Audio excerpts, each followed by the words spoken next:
Me shënimin e festës së Kurban Bajramit, krerët e shtetit të Maqedonisë së Veriut shprehin urimet e tyre ndaj besimtarëve musliman. Kryetari i Kuvendit Afrim Gashi uron festën në emër të Kuvendit dhe në emrin e tij personal, ndërsa mes urimit të tij shprehet se në këtë ditë të Kurban Bajramit, festës së sakrificës, humanizmit dhe afërsisë mes njerëzve, përtrihen vlerat më të larta të solidaritetit, mirëkuptimit dhe respektit të ndërsjellë.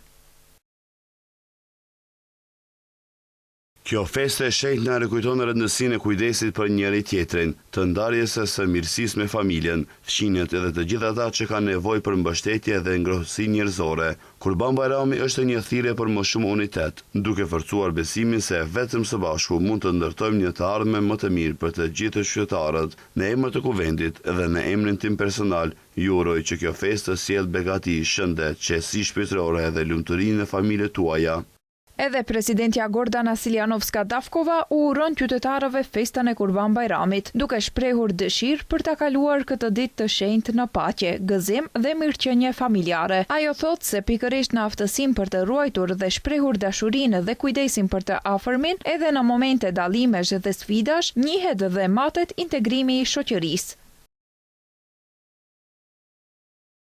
Të gjithë besimtarëve të besimit islam ju shpreh urimet e mia të sinqerta me rastin e festës së madhe të Kurban Bajramit, me dëshirën që ta kalojnë atë në paqe, gëzim dhe mirëqenie familjare. Kurban Bajrami përmes simbolikës së tij të thellë të dhënjes dhe sakrificës tregon vlera që janë të rëndësishme për pjekurinë morale të komunitetit.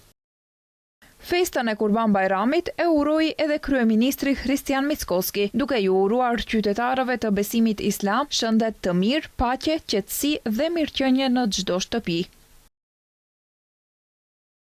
Të dashur qytetarë të besimit islam, me rastin e festës së madhe të Kurban Bajramit, ju shpreh urimet e mia të sinqerta juve dhe familjet tuaja, me dëshira për shëndet të mirë, paqe, qetësi dhe mirëqenie në çdo shtëpi. Në frymën e festës, le të vazhdojmë të ndërtojmë një shoqëri mirëkuptimi, uniteti dhe respekti, ku dallimet janë forca jonë dhe bashkimi e ardhmja jonë.